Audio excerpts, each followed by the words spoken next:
మొదటి రోజు పారాయణము గురువారము. ఓం శ్రీ సాయిరాం.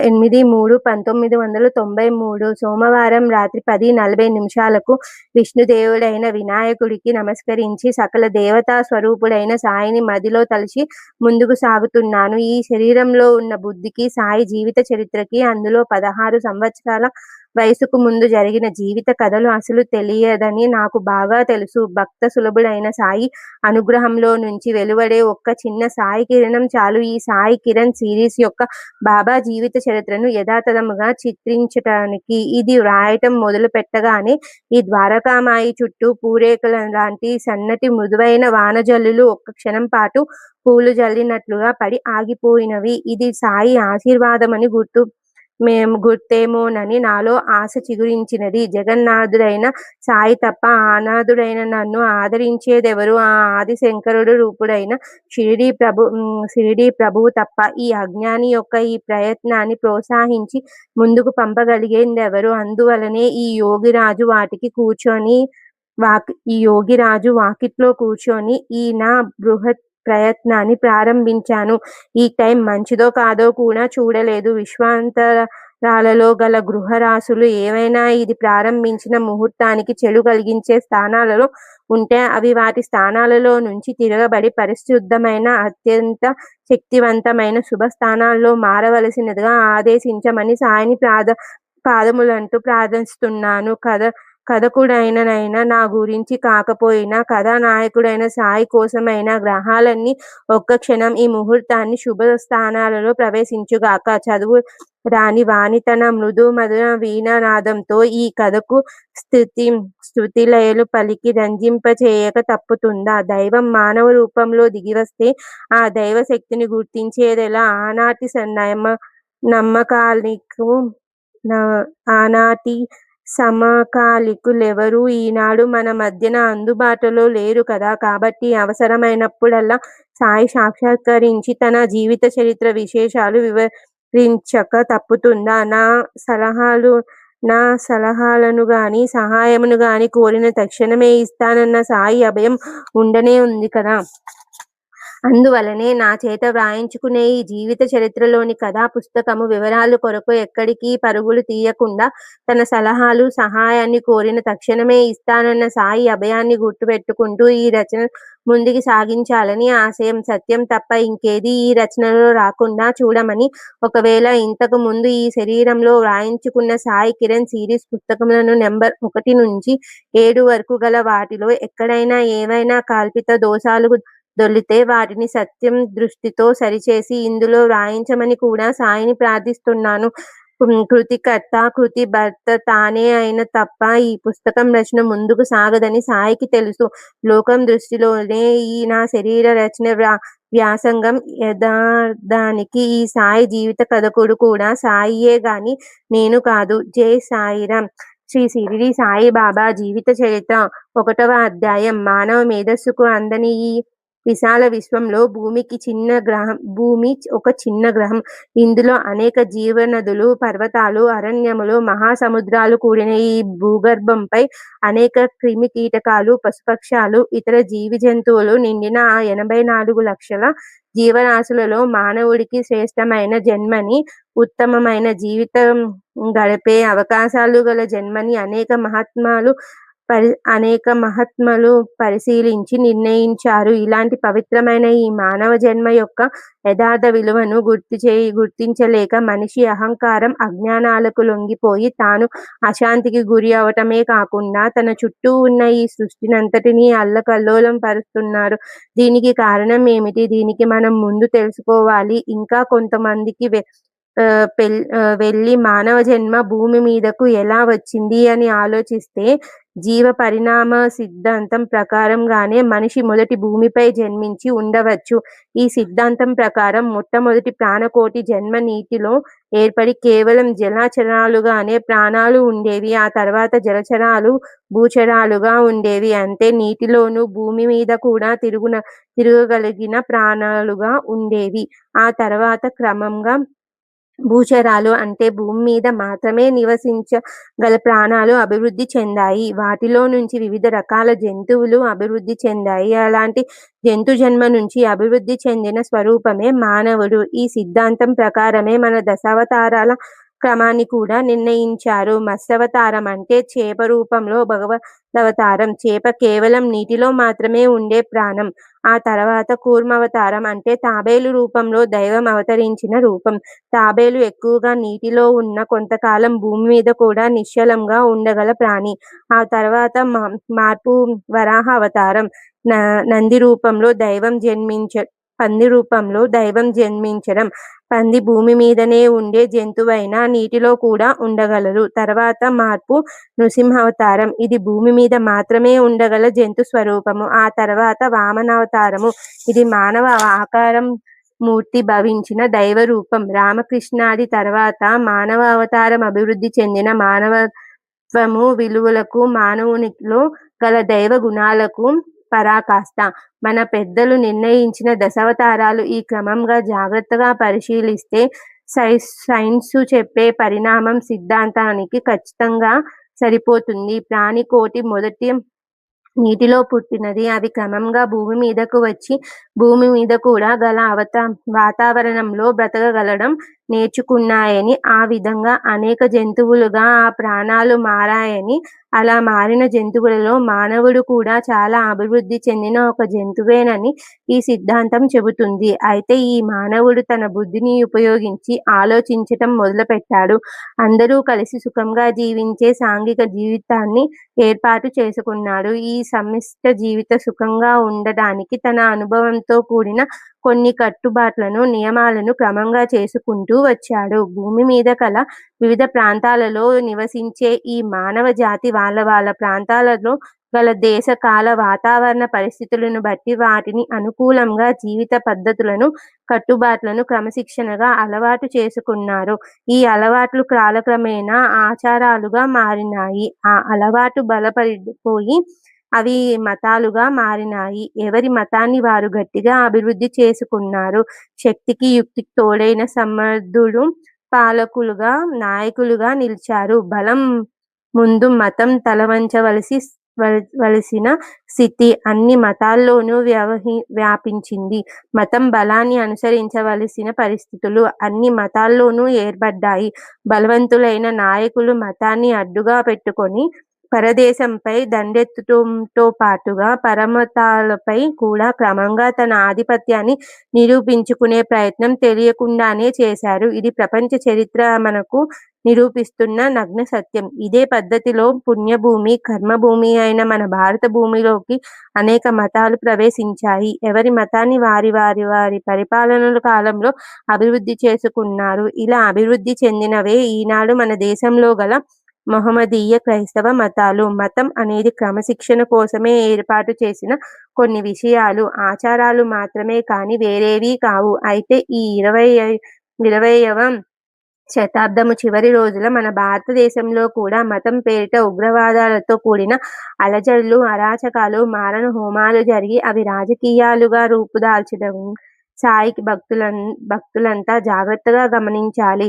మతం మంచిదే అయినా ఆచరణలో ఆమోదయోగ్యమైన శాంతి మార్గాన్ని అనుసరించాలనేదే హిందూ మతం ముఖ్య ధర్మం. ఒక దేశంలో ఒకే మతం ఉండాలనేదే నేటి దశకాల పరిస్థితులకు ప్రకారం హర్షదాయకమైనది. ఈ లక్ష్యాన్ని సాధించడంలో ఆచరించే మార్గాలు సర్వమతాలకు హర్షదాయకమైన సంపూర్ణ ప్రేమ మార్గం. ముందు తెలుసుకునే ప్రయత్నం చేద్దాము. మన ఈ భారతదేశం ఇది ఎలా పుణ్యభూమి, కర్మభూమి, ధర్మభూమి అయినదో తెలుసుకునే ప్రయత్నం చేద్దామా? 18వ శతాబ్దంలో మధ్యలో గల దేశ చరిత్రను గమనిస్తే బ్రిటిష్ వారు పరిపాలనలో గల మన దేశం వారి నాగరికతను, జీవన సరళిని, భౌతికవాదాన్ని క్రమంగా నేర్చుకుంటూ భారతీయ సంస్కృతికి, ఆధ్యాత్మిక జీవితానికి మెల్లమెల్లగా తిలోదకాలిచ్చే నవీన నాగరికతను ప్రాధాన్యం పెరుగుతూ వచ్చే పరిస్థితి ఏర్పడే సూచనలు క్రమంగా కనపడసాగాయి. బోతున్నాయి. ఇలాంటి స్థితిలో ఈ పుణ్యభూమి అయిన భారతదేశాన్ని రక్షించే ఆది దేవతలు, అష్టదిక్పాలకులు, ఇక్కడ గల పంచభూతాలు నిలయమైన భూదేవి అందరూ కలిసి విష్ణుమూర్తి దగ్గరకు వెళ్ళి ఇలా తన బాధను చెప్పుకున్నారు. ఇంతకాలం పుణ్య ప్రదేశమైన భారతదేశంలో మేము హాయిగా, ఆనందంగా ధర్మదేవతలతో కూడి సంతోషంగా ఈ భూభాగంలో మాకు మీరు అప్పగించిన కార్యక్రమాలను నిర్వహిస్తూ ఉండేవాళ్ళం. కానీ ఇప్పుడు ఈ కొత్త వాతావరణంలో ఇక్కడ ప్రజలలో క్రమంగా ధర్మం కన్నా సౌఖ్యం ముఖ్యమని, న్యాయం కన్నా ధనం ముఖ్యమని, ప్రేమ కన్నా బలం గొప్పదని, త్యాగం కన్నా శారీరక సుఖం ముఖ్యమని, ఆధ్యాత్మికానికన్నా భౌతికం గొప్పదని ఆలోచనలు పెరుగుతున్నాయి. వీటిని ఆదిలోనే త్రుంచే ఏర్పాటు చేయకపోతే ముందు ముందు మేము అశాంతితో అల్లకల్లోలమై బాధపడవలసి వస్తుంది. కాబట్టి ద్వాపర యుగంలో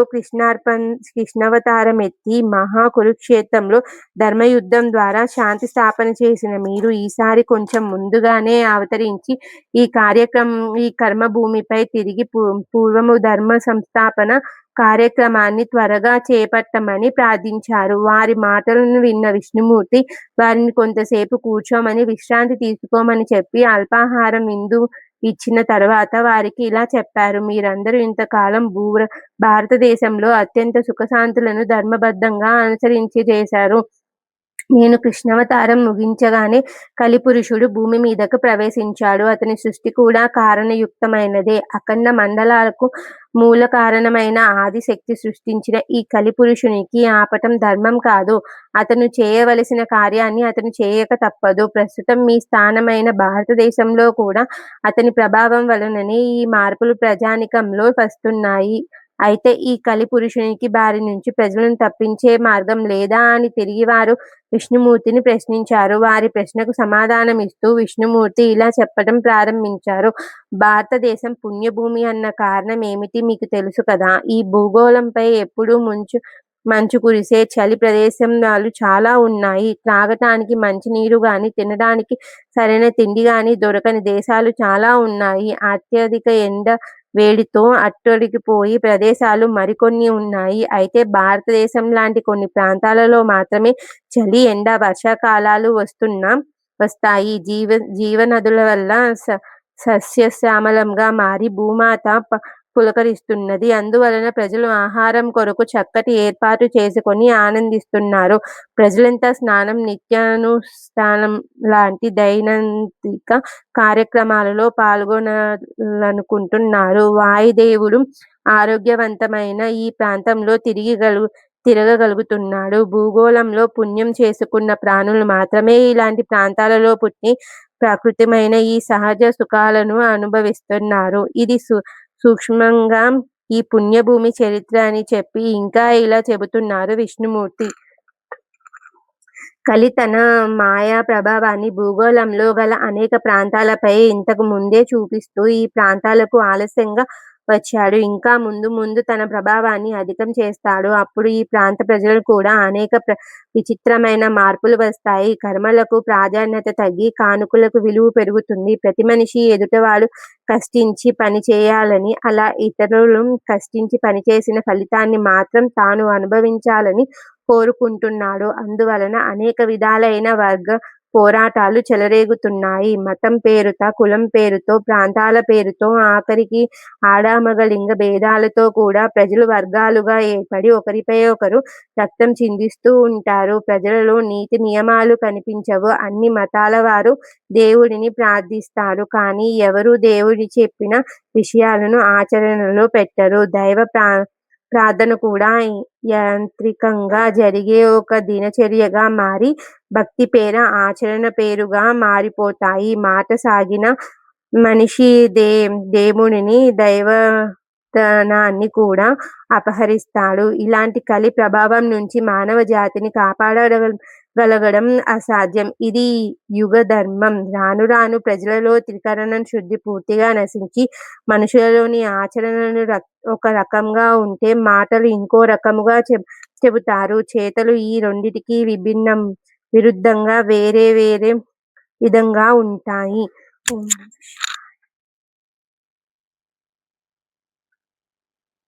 అంశతో త్వరలో మీ ప్రాంతంలో పుట్టి అజ్ఞానులైన అక్కడ ప్రజలకు జ్ఞానబోధ చేసి సాధారణ సద్గురు రూపంలో జన్మించి దత్తావతార పద్ధతిలో తన మహిమల ద్వారా శాంతి స్థాపన చేస్తాడు అని చెప్పి వారిని శివుడి దగ్గరికి పంపుతారు.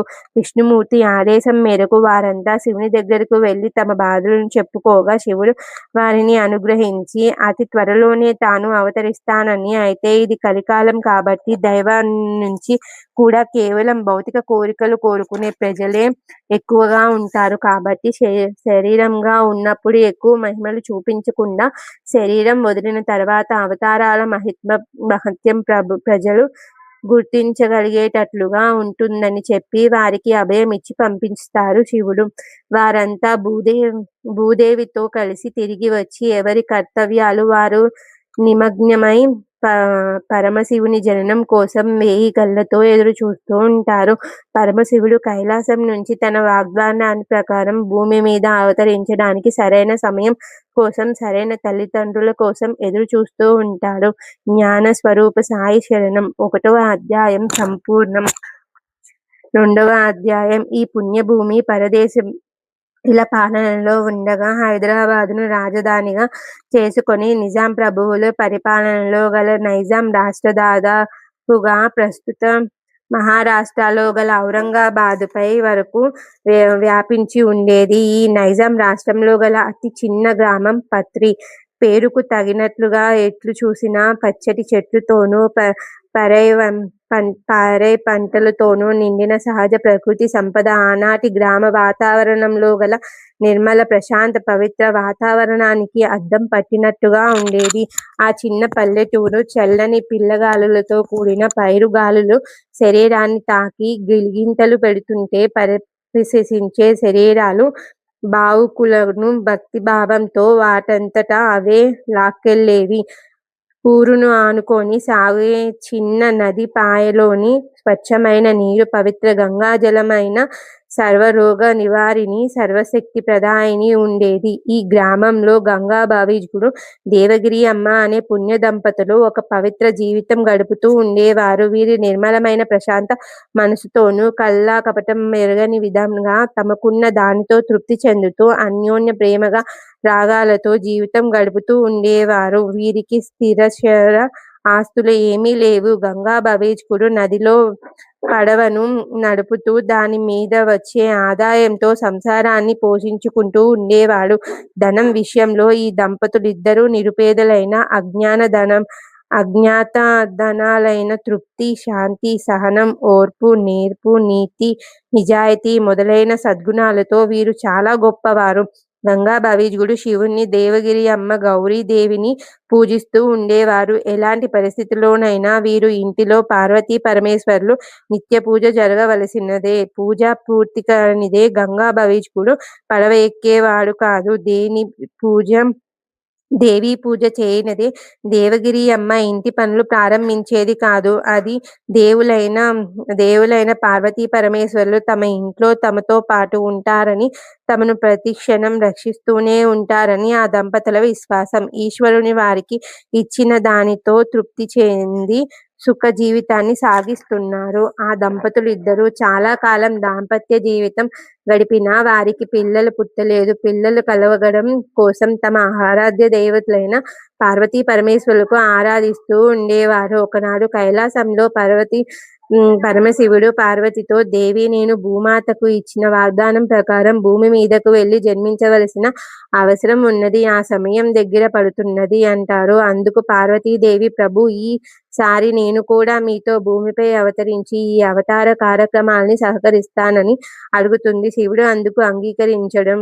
ప్రస్తుతం భూమి మీద ప్రజలు కేవలం బోధనల ద్వారా మాత్రమే మార్పు చెందే స్థితిలో లేరు. అందువలన రాబోయే నా అవతారంలో ఏమి బోధించదలుచుకున్నానో వాటి అన్నిటినీ నా మానవ శరీరంతో ఆచరించి చూపాలి. కఠోర నియమాలను నిలయముగా ఉండే ఆ ఫకీరు జీవితంలో నీకు స్థానం ఇవ్వనందుకు నీవు నన్ను మన్నించాలి అంటూ భూమి మీద గల గంగా భవీష్కుడు దేవగిరి అమ్మలను చూపించి, వీరే నాకు మానవ జన్మను ప్రసాదించబోయే తల్లిదండ్రులు అని చెబుతారు. అప్పుడు పార్వతీదేవి, ఎలాగూ మీతో పాటుగా భూమిపై జన్మించే అవకాశం లేదు కాబట్టి ఇప్పుడే ఒక్కసారి ఇద్దరం కలిసి వాళ్ళ దగ్గరికి వెళ్ళి వద్దామని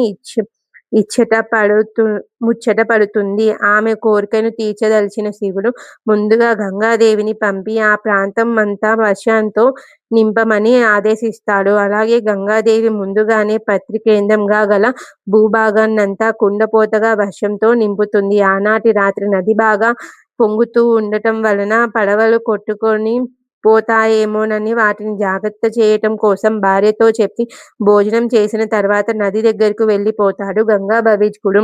రాత్రి 9 గంటల ప్రాంతంలో ఎవరో తలుపు తట్టినగా శబ్దంగా భర్తే తిరిగి వచ్చాడేమోనన్న ఆదుర్దాతో గబగబా వెళ్ళి తలుపు తీస్తుంది దేవగిరి అమ్మ. కానీ వచ్చినది భర్త కాదు, ఒక అపరిచితుడైన వృద్ధుడు లోనికి ప్రవేశిస్తాడు. ఆ చిన్న గ్రామంలో తనకు తెలియని ఆ వృద్ధుడెవరు? అందున రాత్రి 9 గంటల ప్రాంతంలో ఇంటికి వచ్చాడే ఎవరి అయినా అని మనసులో అనుకుంటుంది. ఇంతలో ఆ వృద్ధుడు, అమ్మా, బయట చాలా చలిగా ఉన్నది, మీ ఇంటిలోనికి కొంచెం ఉండడానికి అవకాశం ఇప్పించమంటాడు. ఆమె ఉత్తమురాలు గునుక తలుపు తెరిచి వరండాలో పడుకునమని చెప్పి ఆమె లోపలికి వెళ్ళి లోపల తలుపు వేసుకొని పడుకుంటుంది. కొంతసేపటికి ఆ వచ్చిన ముసలాయన తలుపులు తడతాడు. ఆమె తలుపు తీస్తుంది. అమ్మా, నాకు ఆకలిగా ఉంది, ఇంత అన్నం పెట్టమ్మా అంటాడు. ఆ మాటలు విన్న ఆమె బాధపడుతుంది. ఇద్దరూ అంతకు ముందే భోజనం చేయటం వలన వండిన పదార్థం ఏమీ ఇంట్లో ఉండవు. అయ్యో, ఏమీ లేదే అని బాధపడుతూ అక్కడక్కడ వెతికి మిగిలి ఉన్న కొద్దిపాటి పిండిని తీసుకొని కొంచెం పెరుగుతో కలిపి తెచ్చి పెడుతుంది. ముసలాయన దానిని ఆరగిస్తారు. తలుపు వేసుకొని లోపలికి వెళ్ళి పడుకుంటుంది.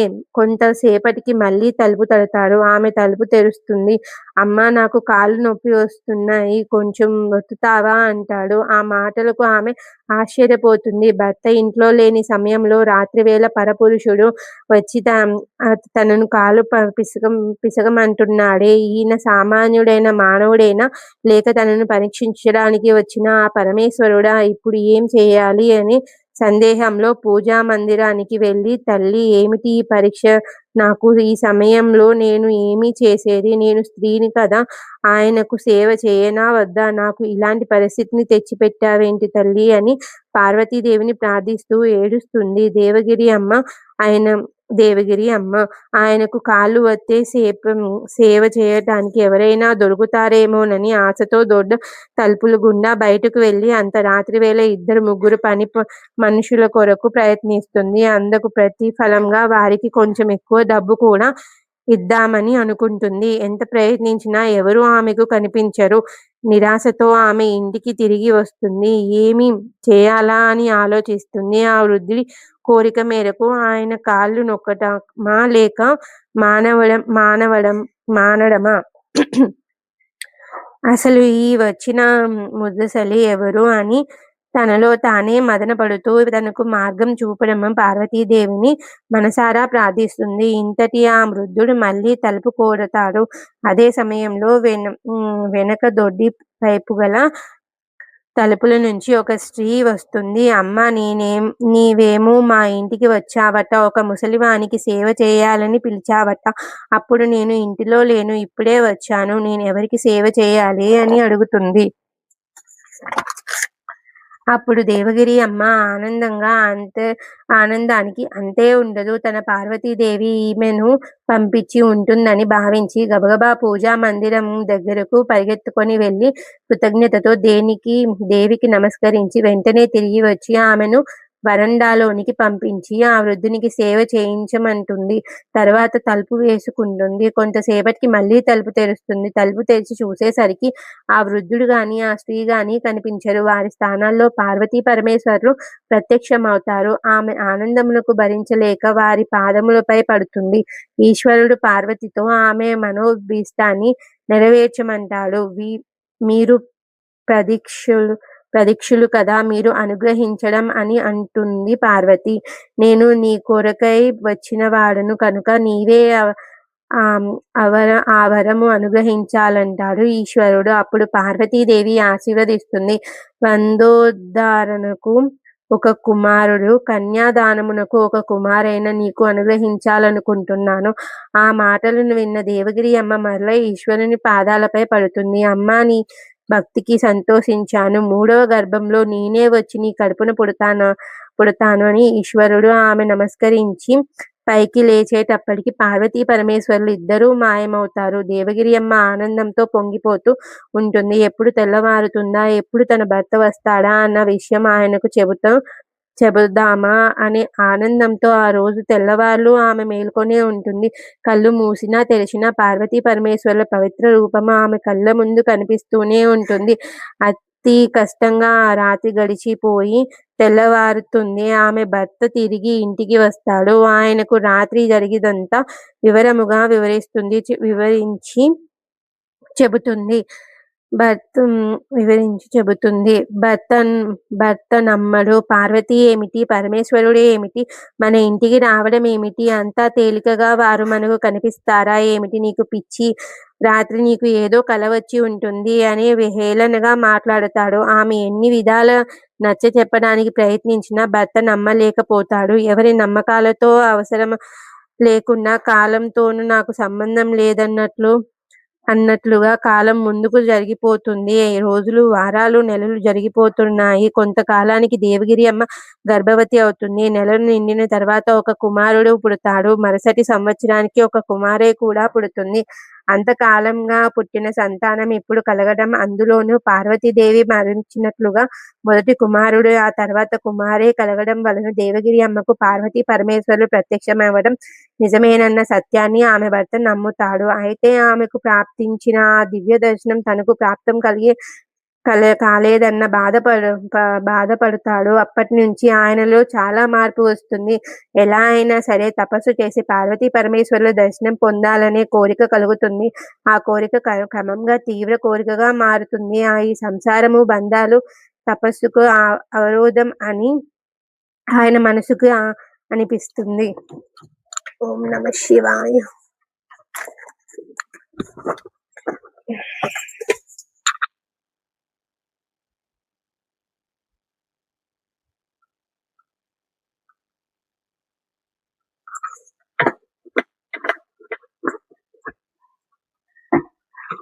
బాబా, నేను చేస్తున్నాను, నువ్వే చూసుకోవాలి తండ్రి. గంగా భవిష్గుడిలో ఈ ఆలోచనలు బలపడుతూ ఉంటాయి. దేవగిరి అమ్మ మరల గర్భవతి అయి నెలలు నిండుతూ ఉండగా భర్త యొక్క వైరాగ్య భావాలను కూడా పూర్వత్వం నిండుతూ వస్తూ ఉంటుంది. మనసులో దృఢ నిర్ణయం తీసుకొని ఒకనాడు భార్యతో నేను అరణ్యాలకు వెళ్ళిపోతున్నానని చెబుతాడు. సత్యధర్మ ప్రకారం పతియే దైవమని భావించే దేవగిరి అమ్మ భర్తను అనుసరిస్తుంది. ఆయన వెంట బయలుదేరుతుంది. నిండు చూలాలు, భర్తతో అంతు తెలియని నిర్జన ప్రదేశానికి ప్రయాణం. చేతిలో రూకలు లేవు. ఆ పరమేశ్వరుని మీద భారం వేసి గంగా భవిష్గుడు ఆ పార్వతీ మాతపై భారం వేసి దేవగిరి అమ్మ ముందుకు సాగుతున్నారు. పరమేశ్వర సాక్షాత్కారమే పరమ ధర్మంగా భావించి ఆశాపాశాలను బాధలకు లెక్కించకుండా ముందుకు సాగుతున్నాడు గంగా భవిష్గుడు. నెలలు నిండి ప్రసవ సమయం మాసన్నమైన సాక్షాత్తు ఆ పరమశివుడు జన్మనిచ్చే భాగ్యానికి ఒక ప్రక్క మురిసిపోతూ అలాంటి సమయంలో దిక్కుతోచని ఈ ప్రయాణం ఏమిటా అనే భయంతోనూ, ఆశ్చర్యంతోనూ, సంతోషంతోనూ పులకంగా ఉన్న ఆలోచనలతో పతిని అనుసరిస్తున్నది దేవగిరి అమ్మ. ఇలా ముందుకు సాగుతున్నది వారి ప్రయాణం. అది 1835వ సంవత్సరం సెప్టెంబర్ నెల 28వ తేదీ. గంగా భవిష్గుడు దేవగిరి అమ్మ ముందుకు నడుస్తూ తమ ప్రయాణాన్ని ముందుకు సాగిస్తూనే ఉన్నారు. ఉదయపు సూర్యకిరణాలు ప్రకృతిని మెలుకొల్పుతున్నట్లుగా తూర్పు దిశ నుంచి ఎరుపు లేత రంగుతో భూమిపైకి రావటానికి సిద్ధంగా ఉన్నాయి. దేవగిరి అమ్మకు నొప్పులు ప్రారంభమైనాయి. నిర్జన ప్రదేశంలో దేవగిరి అమ్మ పెద్ద విశాలమైన వట వృక్షం కింద పడుకొని ప్రసవ వేదన పడుతున్నది. సాక్షాత్తు పరమశివుడే పసి బాలునిగా జన్మించబోతున్న ఆ సమయంలో పార్వతీదేవి ఆశ్చర్య రూపంలో ఆమె ప్రక్కనే ఉండి ఆమెను ధైర్యం చెబుతున్నది. మత మౌఢ్యాలను, మానవ జాతిలోని ఈర్ష్య ద్వేషాలను, అహంకార మమకారాలే మాయా జనిత ద్వేషాలని నిర్మూలించే శాంతి, జ్ఞాన, ప్రేమలను, సమసత్వాన్ని సమసత్వాన్ని బోధించడానికి ఈశ్వరుడు మానవ రూపంలో అవతరించబోతున్న ఈ సరికొత్త అవతారాన్ని తిలకించడానికి పైనుంచి దేవతలు అదృశ్య రూపంలో పూలవర్షం కురిపిస్తున్నారు. ప్రకృతి పులకించి తన్మయత్వం చెంది శిశువు రూపంలో అవతరించబోతున్న పరమశివుని జోహార్లర్పించి చేతులు జోడించి నిలబడి ఉండి ప్రపంచమంతా వ్యాపించియున్న మహాత్ములైన మహనీయులందరూ ఒక్క క్షణం అచేతనులై సమాధి స్థితిలో నుంచి ఈ పరమశివుడి జననానికి వారి వారి నివాస స్థానాల నుంచే చూస్తున్నారు. దేవగిరి అమ్మ ప్రసవ వేదన ఎక్కువైంది. శాంతి సమభావాలతో కూడిన దివ్యత్వాన్ని తెలుపుట కోసం అవతరించిన ఈశ్వరుని పసుబాలుడై జననం పొందాడు. భారతదేశ శాంతి పర్వంలో ఒక వెలుగురేఖ గోచరించింది. ఆనాడు పుట్టిన ఆ బాలుడు షిరిడీ సాయి బాబాగా ప్రసిద్ధి చెందుతాడని గాని, పిలిస్తే పలికే దైవంగా ఎంతో మంది ఆధ్యాత్మిక మార్గానికి దారి చూసి సిద్ధగురువవుతాడని గాని, మరణించిన తర్వాత కూడా సజీవుడై భక్తులను వెన్నంటే కాపాడుతాడని గాని ఆనాడు ఎవరికీ తెలుసు. దేవగిరి అమ్మ సాక్షాత్తు ఈశ్వరుని తనకు బిడ్డగా పుట్టినందుకు లోలోపల ఎంతో సంతోషిస్తున్నది. ఆమె ఆనందానికి అడ్డుగోడలు లేవు. అయితే గంగా భవేష్గుడు మాత్రం బిడ్డ రూపంలో ఉన్న ఈశ్వరుని దర్శనం తృప్తి కలిగించలేదు. తన భార్య పొందిన ఆ పార్వతీ పరమేశ్వరుల నిజరూప దర్శనమే తనకు కావాలని, అదే తన జీవిత లక్ష్యం అనే ఏకైక భావన మారలేదు, ఇంకా బలపడుతుంది. దేవగిరి అమ్మ ప్రసవ వేదన నుంచి తేరుకున్నది. గంగా భవేష్గుడు అప్పటికే తన బాధ్యత పూర్తయినట్లుగానే భావించాడు. అరణ్యం వైపు ప్రయాణానికి సిద్ధమయ్యాడు. ఆమె మాత్రం మనసులో మదన పడుతున్నది. అటు పసికందు, ఇటు భర్త, ఇంకొక ప్రక్క ప్రసవం వలన కలిగిన అలసట, బలహీనత, వీటన్నిటినీ మించి పతినే అనుసరించాలనే సతీ ధర్మం గుండె రాయి చేసుకున్నది. మమకారాన్ని తెంచుకున్నది. కర్తవ్యాన్ని మాత్రమే పాటించదలుచుకున్నది. కొన్ని పచ్చని ఆకులు వత్తుగా నేలపై పరిచింది. వాటిపై తగనవద్దగల మెత్తని గుడ్డను మరింత వత్తుగా పక్క వేసినది. తన బిడ్డను దానిపై పడుకొనబెట్టి సాక్షాత్తు పరమేశ్వరుడే బాలుని రూపంగా పుట్టిన ఆ చిన్నారిని ఇలా నిర్జన ప్రదేశంలో వదిలి వెళ్ళవలసిన వచ్చినందుకు చాలా బాధపడుతుంది. మాతృ సహజమైన ప్రేమ కన్నీరు రూపంలో ముంచుకు వస్తుంది. గుండెల్లో లోతులలో నుంచి పొంగి వచ్చిన ఆ దుఃఖపు కన్నీళ్లు వెచ్చగా కింద పడుకోబెట్టిన పసిబిడ్డపై పడుతున్నాయి. ఆ కన్నీటి బొట్లు ఆ తల్లి కొడుకులకు మధ్య గల ఆఖరి సంబంధం. తన బిడ్డకు రక్షణ పోషణ చేయలేని తన నిస్సహాయతను తలుచుకొని ఆమె విలపిస్తుంది. ఈ సృష్టినంతటినీ రక్షించగల ఆది శంకరునికి ఆమె రక్షణతో అంత అవసరమే లేదన్న సంగతి ఆమెకేం తెలుసు పాపం. గంగా భవేష్గుడు మనసులో ఈ ఆలోచనలేమీ లేవు. తాను సాధించవలసిన ఈశ్వర సాక్షాత్కారమే ఆయన కన్నుల ముందు ప్రతి క్షణం కనిపిస్తున్నది. అందుకు ఈ కుటుంబ బంధాలు, మమకారాలను అడ్డుగోలని, వాటిని దూరంగా అడవిలోకి వెళ్లి తపస్సు చేయాలని కోరిక ఒక్కటే ఆయన మనసంతా నిండిపోయినది. ఆయన అక్కడి నుంచి అడుగులు ముందుకు వేసి నడుస్తున్నాడు. ప్రతి భర్త ధర్మంగా ఆమె భర్తను అనుసరించి వెనకాలే వెళుతున్నది. 1, 2, 3 అలా ఎన్నో అడుగులు ముందుకు వేస్తూనే ఉంది. ఒక్కొక్క అడుగు ముందుకు వేస్తున్న కొద్దీ ఆమెలోని మాతృత్వం, మమకారాలు కన్నీరుగా కరిగి కళ్ళ నుంచి ధారగా కారుతూనే ఉన్నాయి. వెనక్కి తిరిగి చూస్తూ అడుగులు మాత్రం ముందుకు వేస్తూనే ఉంది. కళ్ళ నిండా కన్నీళ్లు నిండటం వలన ఏమో తన బిడ్డను మసకగా కనిపిస్తున్నాడు. అలా కొంత దూరం పోయేటప్పటికి కొన్ని చెట్లు అడ్డం వచ్చాయి. అయినా వెనక్కి చెట్టు కొమ్మల మధ్య నుంచి, చిన్న చిన్న మండల ఆకుల మధ్య నుంచి తొంగి తన కుమారుని చూడకుండా ఆమె ఉండలేకపోతున్నది. బహుశా ఈమె బాధ చూడలేక ఏమో తెలియదు కానీ అంతవరకు సాఫీగా సాగిన కాలి దారి మలుపు తిరిగింది. ఇక బిడ్డను చూసే అవకాశం లేదు. భర్త వెనకాల అడుగులలో అడుగు వేసుకుంటూ మెల్లగా నడవసాగింది. ఆమె గమ్యం తెలియని వారి ప్రయాణం ఎక్కడి వరకో సాగిందో, ఎలా సాగిందో రాబోయే అధ్యాయాలలో తెలుసుకుందాము. బంగారు కొండపై కైలాసంలో పార్వతీదేవి సమేతంగా ప్రమదగణములతో కొలువు తీరి ఉండవలసిన పరమేశ్వరుడు ఆ నిర్జన ప్రదేశంలో చెట్టు కింద తన చిన్న కాళ్ళను చేతులను అటు ఇటు ఆడిస్తూ తనను పెంచడానికి రావలసిన మనిషి కోసం ఎదురు చూస్తూ ఉన్నాడు.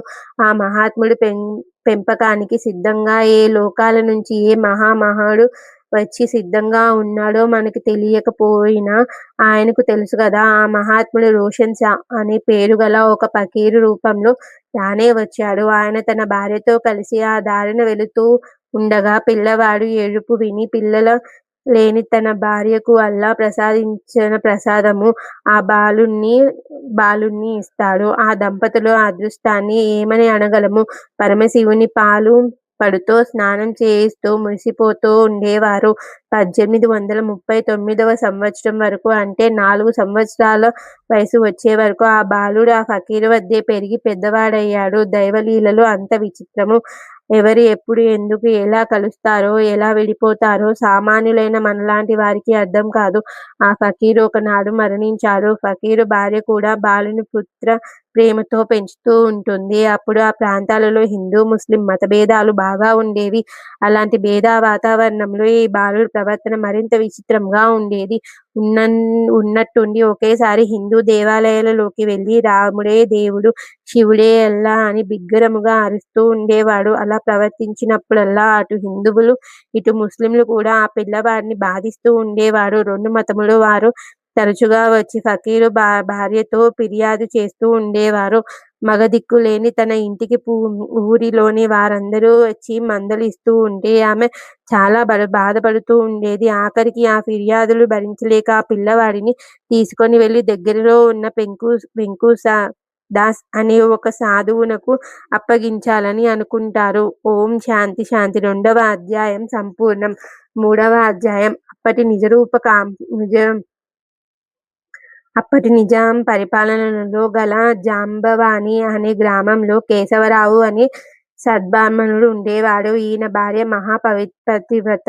వీరిద్దరూ తిరుపతి శ్రీ వెంకటేశ్వర స్వామి భక్తులు. చాలా కాలం వీరిని పిల్లలు పుట్టని కారణం చేత ప్రతినిత్యం వీరు పుత్ర సంతానం కోసం శ్రీ వెంకటేశ్వరుని విశేషంగా ప్రార్థించేవారు. ఒకనాడు ఆ స్వామి కేశవరావుకు కలలో దర్శనమిచ్చి పూర్వము కాశీలో అనేక పుణ్యకార్యములు చేసిన పవిత్రుడైన రామానందయోగి వారికి త్వరలో కుమారుడిగా జన్మించుచున్నాడని చెప్పెను. కొంతకాలమునకు కేశవరావు భార్య గర్భవతి అయినను. నెలలు నిండుతున్న కొద్దీ కేశవరావు ఆమెను అనేక ఆధ్యాత్మిక గ్రంథాలు చదివి వినిపిస్తూ అష్టాంగ యోగాలను, ఆత్మజ్ఞానాన్ని సవివరంగా బోధిస్తూ వచ్చాడు. గర్భంలో ఉన్న శివునకు తల్లి ద్వారా జ్ఞానం అందించడానికి చేసిన కృషి అది. నెలలు నిండి ఆ పుణ్యాత్మురాలు ఒక శుభ ముహూర్తమున చక్కటి బాలుని ప్రసవిస్తుంది. ఆ బాలునికి గోపాలరావు అని పేరు పెట్టి అనేక రకాలైన విద్యను అత్యంత శ్రమ కోర్చి గోపాలరావుకు నేర్పించారు ఆ తల్లిదండ్రులు. యుక్త వయసు రాగా యోగ్యురాలైన తగిన కన్యను చూసి వివాహం జరిపించారు. గోపాలరావు యుక్త శక్తి, ఓర్పు, నేర్పు గలవాడు. అన్నిటికీ మించి పరోపకారం, సేవా భావాలు గలవాడు. తన బల పరాక్రమాలచే పీష్వాలను మెప్పించి జింతూరు అనే పరగణాను జాగీరుగా పొంది ప్రజలకు కన్న బిడ్డల వలె ప్రేమించి పాలించెను. తన నివాసమునకు తన ప్రాంతానికి కేంద్రంగా ఉన్న సేలు అనే గ్రామానికి మార్చి దానిని ఎంతో అభివృద్ధి గావించెను. తండ్రి నుంచి వారసత్వంగా వచ్చిన వెంకటేశ్వర భక్తే ఆయనకు అంతులేని ఆస్తి. అప్పుడప్పుడు ఆయనకు వెంకటేశ్వరుడు ప్రత్యక్షమవుతూ ఉండేవాడు. ఆయన తన కోటలోనే ఒక ఆశ్రమాన్ని స్థాపించి ఎంతో మందికి ఆధ్యాత్మిక జీవితాన్ని ప్రసాదించాడు. ఒకనాడు ఆయన తన కోట మీద సాయంత్రం పూట చల్లగాలిలో విహరిస్తూ ఉండగా యుక్త వయస్కురాలైన ఒక స్త్రీ స్నానం చేయటానికి బట్టలు ఊడతీసుకొని నగ్నంగా ఉండటం చూసి మనస్సు చలించగా తన మనోవికారానికి కారణమైన కళ్ళల్లో సూదులు గుచ్చుకొని కంటి చూపు పోగొట్టుకున్నాడు. కంటి చూపు లేని కారణంగా పరిపాలనా బాధ్యతలలో సరిగ్గా పాల్గొనలేకపోతాడు. జమీందారు వ్యవహారాలు చూసే సన్నిహితులు కోరికపై ఒకసారి తిరుపతి శ్రీ వెంకటేశ్వర స్వామి ప్రత్యక్ష పూజ ఏర్పాటు చేసి ఆ స్వామి అనుగ్రహం వలన పోయిన కంటి చూపుని తిరిగి పొందగలుగుతాడు. ఆనాటి నుంచి శ్రీ వెంకటేశ్వరుని దాసుడు ఈయన అనే భావంతో వెంకూసదాస్ అనే మారు పేరుతో పిలువబడుతూ ఉండేవాడు. రాను రాను వెంకూసగా ఆయన పేరు స్థిరం పడుతుంది. దయాదాక్షిణ్యములకు, నిరుపేదలకు ఆదరించడంలో మంచి పేరు తెచ్చుకున్న ఈ వెంకూస దగ్గరకు రోషన్ షా భార్య నాలుగేళ్ల నిండిన ఆ బాలుని తీసుకొచ్చి అప్పగించాలని ఆలోచన చేయగా ఆయన అప్పుడు తీర్థయాత్రలు చేస్తూ ఉన్నాడని తెలుస్తుంది. వెంకూసకు మతభేదం లేదు, కులభేదం లేదు, జాతి విచక్షణ లేదు. కేవలం మానవతావాది ఆయన. అందువలన తీర్థయాత్రలు చేస్తూ హిందూ దేవాలయాలనే కాక మహమ్మదీయుల దర్గాలను, గురుద్వారాలను కూడా దర్శించి అహ్మదాబాదులో గల సావర్గాహి దర్గాను సమీపించగానే ఆశ్చర్యకరంగా ఆ దర్గా నుండి కొన్ని మాటలు వెంకూసకు ఉద్దేశించి ఇలా వినిపిస్తాయి. సలాం లేకుం మహారాజ్. నీవు కారణ జన్ముడవు. నీవు నివసించే సేలు గ్రామమునకు 100 మైళ్ళ దూరంలో గల మాన్వాత్ అనే గ్రామంలో లోకోద్ధారకుడు పుట్టిన అల్లా ఒక సాధువైన ఫకీరు ఇంట్లో పెరుగుతున్నాడు. నీవు తిరిగి వెళ్ళే తర్వాత నీ దగ్గరకు వస్తాడు. ఆ బాలునికి నీవు గురువైన అన్ని విద్యలు నేర్పించాలి. ఇది దైవ కార్యం.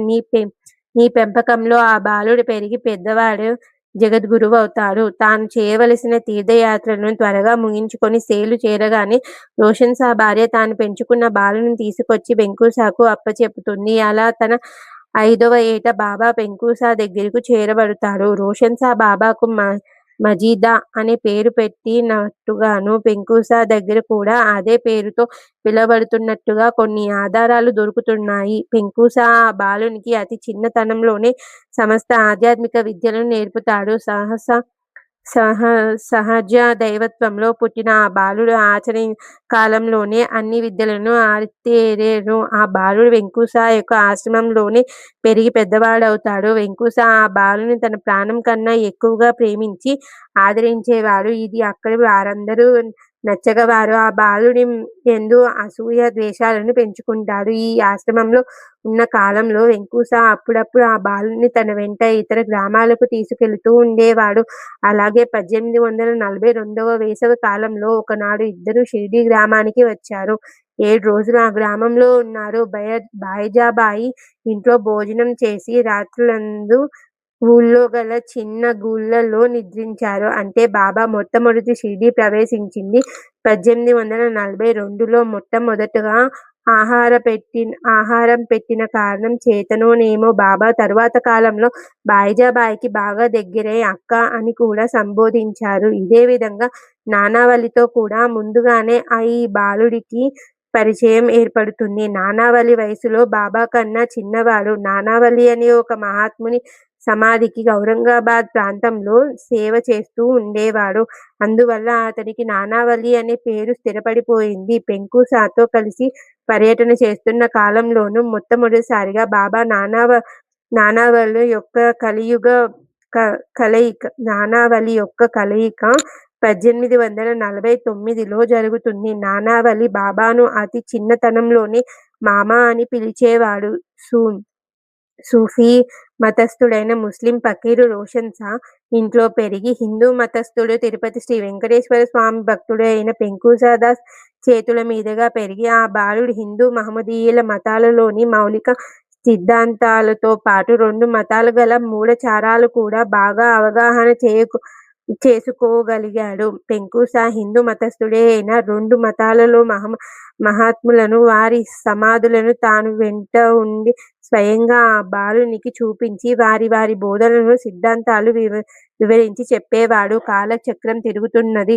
కారణం జన్యుడైన పిల్లవాడు శివహంసతో పుట్టిన ఆ బాలుడు త్వరగా అతి భౌతిక, ఆధ్యాత్మిక, ప్రాకృతిక, శారీరక జ్ఞానాలను క్షుణ్ణంగా అవగాహన చేసుకున్నాడు. పంచభూతములు, తత్వములైన అష్టదిక్కుల యొక్క అవసరాలను అనుభవపూర్వకంగా తెలుసుకోగలుగుతున్నాడు. ఈ చరాచర సృష్టికి మూలమైన దివ్యశక్తిని దర్శించగలుగుతున్నాడు. శరీరంలో గల ప్రాణం, ఆత్మ, మనసు, బుద్ధి, అహంకారం వీటి అస్తిత్వాన్ని గుర్తించగలుగుతున్నాడు. ఇంద్రియాలకు వీటికి గల సంబంధాన్ని పూర్తిగా గ్రహించి దేనితో ఇంకో దాన్ని అరికట్టాలో, శరీరంలో గల దివ్యశక్తిని ఎలా అదుపులో ఉంచి ఆజ్ఞాపించగలగాలో నేర్చుకున్నాడు. కళ్ళతో దివ్య తేజస్సు, మాటలో స్థిరత్వం, చేతులతో నిశ్చలత్వం, ఆలోచనలతో పూర్వత్వం నిండి తొణికిసలాడుతున్నాడు ఆ బాలునిలో.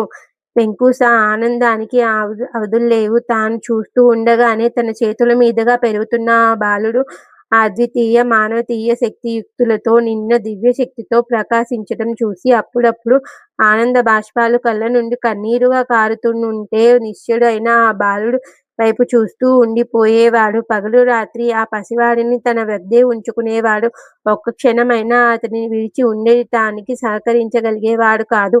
అతనికి స్నానం చేయించడం, బట్టలు తొడగడం, ఆహారం పెట్టడం, నిద్రపుచ్చడం లాంటి పనులన్నీ తాను స్వయంగా చేసేవాడు. రాత్రి పడుకునేటప్పుడు కూడా తనతో పాటు పడుకొనబెట్టుకునేవాడు. ఏనాడైనా ఇతర పనులు ఎక్కువగా ఉండి ఈ పనులన్నీ తాను స్వయంగా పిల్లవాడికి చేయకపోతే వెంకూసకు ఆ రోజు మనసంతా బాధగా, ఆందోళనగా, అశాంతిగా ఉండేదట. ఇది ఆ బాలుని యందు వెంకూసకు కలిగిన సహజ ప్రేమో లేక భగవంతుడు స్వయంగా పక్కనే ఉన్నప్పుడు పొందే ఆకర్షణతో సామాన్యులమైన మనకేమీ అర్థమవుతుంది? ఏదైనా సాక్షాత్తు కైలాసవాసుడైన పరమశివునికే గురువుగా, రక్షకునిగా, సహాయకునిగా, తల్లిగా, తండ్రిగా, సర్వస్వంగా తామైన వెంకూస జీవితం ధన్యం అయిన రూపం మనకు తెలియకపోయినా మన సాయిని సర్వస్వం తానే అయి పెంచిన ఆ పుణ్యాత్ముని పాదాలకు ఒక్కసారి మనం మనసులతో నమస్కరిద్దాం. సాయిని తీర్చిదిద్దిన ప్రపంచవ్యాప్తిగా గల కోట్లాది భక్తులకు అందించిన ఆ మహాత్మునికి రెండవసారి నమస్కారం చేద్దాం. సాయి మనందరికీ సమర్థుడైన సద్గురువు. అలాంటి మన గురువుకే గురువై నిలిచిన అదృష్టానికి గాను మూడోసారి కూడా పూర్వకంగా భక్తితో ఆయనకి నమస్కరిద్దాం. వెంకూస ఈ బాలునికి విశేష శ్రద్ధతో పెంచడం వలన ఆశ్రమవాసులందరూ ఆ బాలుని యందు ప్రేమానురాగాలు పెరగటానికి బదులుగా ఈర్ష్యాద్వేషాలు బలంగా పాతుకుపోవటానికి ముఖ్య కారణమవుతుంది. మాయాశక్తి ప్రభావం అంత బలీయమైనది. సాక్షాత్తు భగవంతుడే స్వయంగా వచ్చిన బలీయమైన ఈ మాయాశక్తి కోరలకు చిక్కక తప్పలేదంటే ఇక సామాన్యులైన మనందరము మాయకు దాసులు కావటం అనివార్యం. ఈ బాలునికి విద్యా రహస్యాలు, ఆధ్యాత్మిక బోధనలు చేస్తున్న సమయాలలో ఆశ్రమంలోని మిగిలిన వారందరూ వాతావరణాన్ని కలుషితం చేసే విధంగా అనవసరము అడ్డదిడ్డమైన ప్రశ్నలు, సంభాషణలతో వెంకూస దృష్టిని మళ్లిస్తూ ఉండేవాడు. ఇలాంటి ఇబ్బందులు తరచూ ఉండటం వలన విద్యా బోధన సరిగ్గా సాగదని భావించి వెంకూస ఈ బాలుని అడవికి తీసుకు వెళ్ళాడు. అక్కడ ప్రశాంత వాతావరణంలో 6 నెలలకు పైగా తనకు తెలిసిన సమస్త విద్యలు, జ్ఞానం, ప్రపంచ పోకడలు, మానవ మనస్సు యొక్క మర్మాలన్నిటినీ పూర్తిగా బోధిస్తూ ఉంటాడు. వెంకూస వారసులు, శిష్యులు కొందరు కలిసి వీరి ఆచూకీ తెలుసుకొని తిరిగి ఆయనను సేలు తీసుకు వెళ్ళాలనే ప్రయత్నంలో కొంతమందిని ఆ పనిపై పంపుతారు. వారు మొత్తం మీద వీరిద్దరూ ఉన్న చోటు తెలుసుకోగలుగుతారు. అలా వాళ్ళు తమ ఉనికి గుర్తించినట్లు వెంకూస కూడా గ్రహిస్తాడు. ఆ జ్ఞానం పూర్తిగా తొలగిన అహంభావంలో ఉన్న వాళ్ళు గనుక తన వారసులు ఈ బాలునికి ఏదైనా అపకారం కూడా తలపెడతారని ఊహిస్తాడు. ఆలస్యం చేయకుండా తనకున్న కొన్ని శక్తులను ఆశ్వయుజ శుద్ధ దశమి నాడు శాస్త్రోక్తంగా ఆ బాలునికి ధారపోస్తారు. 16 సంవత్సరాలు నిండుతున్న ఆ చిరు వయసులోనే దివ్య శక్తులతో పూర్ణ రూపునిగా కనబడుతున్నాడు ఆ బాలుడు. దైవ నిర్ణయం ప్రకారం తన వంతు పనిని తాను నిర్వహించానని, త్వరలోనే మనమిద్దరం విడిపోవలసి ఉంటుందని కూడా హెచ్చరిక చేస్తాడు. ఆ బాలునికి తన జీవిత పరిమార్థం నెరవేరింది కాబట్టి ఇక తాను సమాధి అవుతానని కూడా సూచన చేస్తాడు వెంకూస. శాస్త్ర ప్రకారం గురువు సమాధి అవ్వడం శిష్యుడు చూడరాదు. నీవు తిరిగి సేలు పరిసర గ్రామాలకు వస్తే ఈర్ష్య ద్వేషాలతో అక్కడి వారు నీకు హాని కలిగించే ఏర్పాటు చేస్తారు. అలాంటి అశాంతితో నీవు సాధన మార్గంలో ప్రశాంతంగా గడపలేవు. ఇంకా నేను నీతో కలిసి ఉన్నా నా వాళ్ళు మనలను వెంటాడుతూనే ఉంటారు. కాబట్టి ఇక మనిద్దరం విడిపోవటం తప్పదని సమాధానం ఇస్తాడు. మిగిలిన శక్తులన్నిటినీ పూర్తిగా పౌర్ణమి రోజున ఆ బాలునికి ధారపోస్తాడు పెంకుస. సేలు తిరిగి వెళ్ళడానికి ఆ బాలుడు గోదావరి నది తీరంగా ముందుకు సాగి వెళ్ళటానికి కూడా నిశ్చయమవుతుంది. వీరిద్దరి ఉనికిని తెలుసుకున్న వార్తాహరులు విషయాన్ని సేలుకు చేరుస్తారు. అక్కడి నుంచి వెంకూస వారసులు వెంటనే వచ్చి రహస్యంగా ఒకరోజు వీరిద్దరిని దినచర్యను గమనిస్తారు. ఈ బాలుడు కోసమే ఆస్తిని, కుటుంబాన్ని, ఆశ్రమాన్ని వదిలి వెంకూస వచ్చాడు కాబట్టి రహస్యంగా ఈ బాలుడు మాయం చేసి తీసుకుపోతే తప్పక తిరిగి తన స్వగృహానికి చేరతాడని పిచ్చి ఆలోచనలతో వారు రహస్యంగా ఉండి బాలుడిని ఎత్తుకుపోవాలని ప్రయత్నిస్తారు. వారి మనస్తత్వం ప్రకారం ఇలాంటి ప్రయత్నం ఏదో చేయవచ్చని ఆలోచనలతో వెంకూస జాగ్రత్తగా ఒక్క క్షణం కూడా ఆ బాలుని వదిలి ఉండడు. తీసుకు వెళ్ళటానికి వీలపడడం లేదు కాబట్టి రహస్యంగా అతనిని చంపివేస్తే అప్పుడైనా గత్యంతరం లేక తిరిగి ఇంటికి చేరుకుంటాడని ఆలోచనలతో ఆ రాత్రి హత్యా ప్రయత్నం ఏర్పాటు చేసుకుంటారు. అది చతుర్దశి నాటి రాత్రి. తెల్లవారితే పౌర్ణమి. వెంకూస 16 సంవత్సరంలో ఆ బాలుడు ఇద్దరూ చెరొక దారి విడిపోయి వెళ్ళిపోవడానికి నిర్ణయించుకున్న రోజు. ఈ విషయం పాపం పెంకూస బంధువులకు తెలియదు కదా. పండువెన్నెలలో వాళ్ళు హత్యా ప్రయత్నానికి కావలసిన ఏర్పాటు గురించి ఆలోచిస్తున్నారు. కర్రలు, కత్తులు లాంటి గట్టి ఆయుధాలేమీ లేవు. ఆఖరికి దగ్గరలో పెద్ద కొండ్రాళ్ళు లాంటివి కూడా లేవు. చూస్తుండగానే అర్ధరాత్రి అయిపోతుంది. అప్పటి వరకు కూడా అనేక విషయాలు బోధిస్తూ ఉంటాడు వెంకూస. కొద్ది క్షణాల తర్వాత ఇద్దరూ పక్కపక్కనే పడుకొని నిద్రపోతుండడానికి సిద్ధమవుతారు. మన కథానాయకుడైన బాలుడు నిశ్చల భావంతో నిద్రపోతూ ఉంటాడు.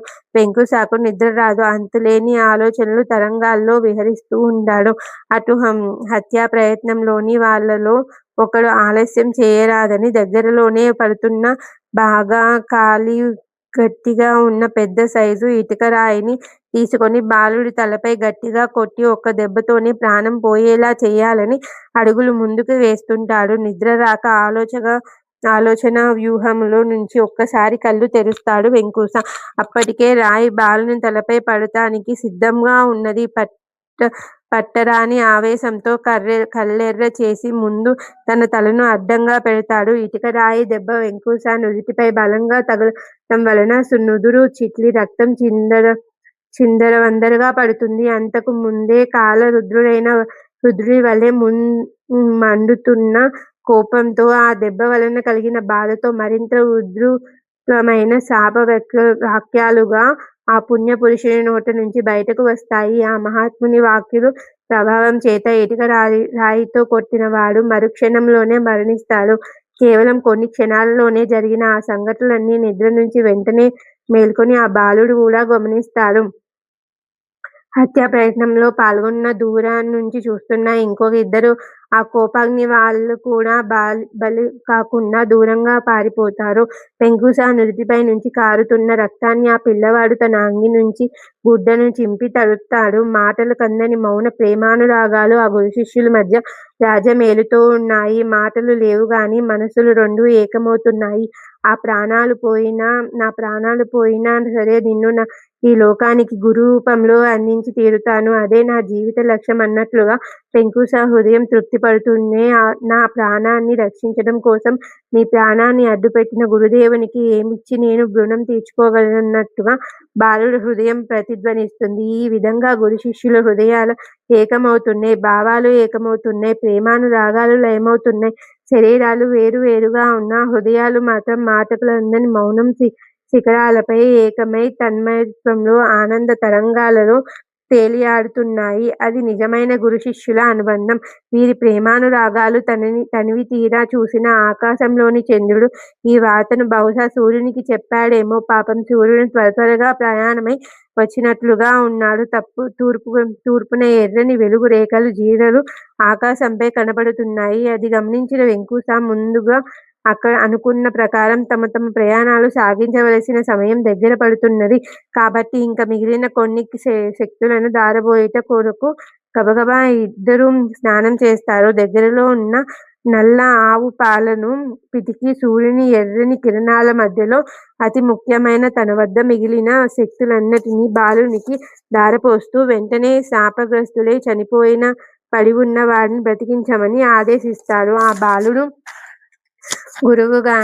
గురువుగారి కూడా పాదం బొట్టున వ్రేలును కడిగిన నీటిని మంత్రించి చల్లటం వలన చనిపోయిన మనిషి బ్రతుకుతాడు. అతను తాను చేసిన హత్యా ప్రయత్నానికి సిగ్గుపడి క్షమించమని కోరతాడు. తన వద్ద గల కొన్ని విలువైన ఆభరణాలను బహుమతిగా శిష్యునికి ఇవ్వబోతాడు వెంకుస. అవి అతనికి వద్దని, నా ప్రాణాలు కాపాడి నాకు బదులుగా ఏ ఇటుక రాయి దెబ్బ మీరు తిన్నారో ఆ రాయిని మీ ప్రసాదంగా ఆశీర్వదించి ఇవ్వమని పిల్లవాడు గురువును ఆర్థిస్తాడు. శరీరం అంతా పులకరించిపోగా శిష్యు వాత్సల్యంతో వెల్లువడి రాగా ఆనంద బాష్పాల కళ్ళ నుంచి జలజల రాలుతూ ఉండగా గురువు శిష్యుని ఆశీర్వదించి ఇటుకరాయిని చేతులలో ఉంచుతూ, నా వలనే ఇది కూడా నీకు తోడుగా నీడగా నీ జీవిత భాగస్వామిగా ఉంటుందని అనుగ్రహిస్తాడు. బాలుడు మళ్ళీ గురువుకు చేతిలో జోడించి, మీరనుగ్రహిస్తే మరి మీ రక్తంతో తడిసిన ఆ గుడ్డ ముక్కను కూడా మీ ఆశీర్వాదంగా నాకు ఇవ్వండి. దానిని మీ గుర్తుగా నేను దాచుకుంటానంటాడు. శిష్యుని ప్రేమకు చెలించిపోయిన వెంకుస వెంటనే ఆ గుడ్డ పీలికను తలపై కట్టి, ఇది నీకు సర్వత్రా సర్వకాల సర్వ వ్యవస్థల యందు రక్షణగా ఉంటుందని ఆశీర్వదిస్తాడు. గోదావరి నది ఒడ్డునే నడుచుకుంటూ కొద్దిగా ముందుకు వెళ్ళమని, ఎక్కడ నీ మనసుకు ప్రశాంతత కల్పిస్తుందో అక్కడ స్థిర నివాసం ఏర్పరచుకోమని, స్త్రీకి ధనానికి దూరంగా ఉండమని ఆదేశించి చనిపోయి బ్రతికిన తన రక్త సంబంధికులతో కలిసి వెంకుస సేలుకి ప్రయాణమవుతాడు. 1854 సంవత్సరంలోని మార్గశిర పౌర్ణమి నాటి ఉదయాన్నించి 3 రోజుల పాటు గోదావరి నది ఒడ్డున ప్రయాణించిన తర్వాత ఆ బాలుడు కోపర్గాం అనే గ్రామానికి చేరుకున్నాడు. ఒక్కరోజు అక్కడ విశ్రమించి తిరిగి తన ప్రయాణాన్ని షిర్డీ గ్రామం వైపు సాగించి సాయంత్రానికి షిర్డీ చేరుకున్నాడు. ఎవరి దగ్గరకు వెళ్ళి ఆశ్రయించటం ఇష్టం లేక పూరి వెలుపల గల పెద్ద వేప చెట్టు నీడన ఉండటం మొదలుపెట్టాడు. ఓం శాంతి శాంతి శాంతి. 3వ అధ్యాయం సంపూర్ణం. 4వ అధ్యాయం. 1835 సంవత్సరం సెప్టెంబర్ నెల 28వ తేదీ నాడు కారణ జన్ముడైన కుమారునికి జన్మనిచ్చిన తర్వాత గంగా భవిష్యుడు దేవగిరి అమ్మల ప్రయాణం ముందుకు సాగుతూనే ఉంది. ఎంత వైరాగ్య భావాలతో ముందుకు నడుస్తున్న భార్య యొక్క బలహీనతలను, నిస్సహాయ స్థితిని గమనించిన గంగా భవిష్యుడితో మానవత వెల్లువడి వచ్చింది. ఒక్కసారి ఈ బలహీనతను లొంగిపోతే అది తన లక్ష్యం నుంచి మనసుని మళ్లిస్తుందన్న భయంతో మనసులో పడే జాలిని, దయాగుణాన్ని గుండె లోతులలోనే అణుచుకుంటూ మౌనంగా ముందుకు సాగుతున్నాడు. దేవగిరి అమ్మకు మాత్రం అడుగు ఎలా వేస్తున్నదో ఆమెకే తెలియదు. కళ్ళు చీకట్లు కమ్ముతున్నాయి, కాళ్ళు తడబడుతున్నాయి, దాహంతో నాలుక పీల్చగట్టుపోతుంది. శరీరంలో ఏ మాత్రం శక్తి లేదు. తడబడే అడుగులు వేస్తూ పతిని అనుసరిస్తున్నది. అతి కష్టం మీద వారి ప్రయాణం సాగుతున్నది. సాయంత్రం వరకు ముందుకు సాగింది. ఒక చక్కటి మంచి నీటి కొలను దగ్గర గంగా భవిష్యుడు ఆగిపోయాడు. అలాంటి నిస్సహాయ స్థితిలో కూడా తననే అనుసరిస్తున్న తన భార్యను వదిలి ఒక్క అడుగు కూడా ముందుకు వేయలేకపోయాడు. మానవత మమకారాలను పొంగి ఎంత అంచుకున్నా గుండెల్లో దాగలేవు. సర్వకాల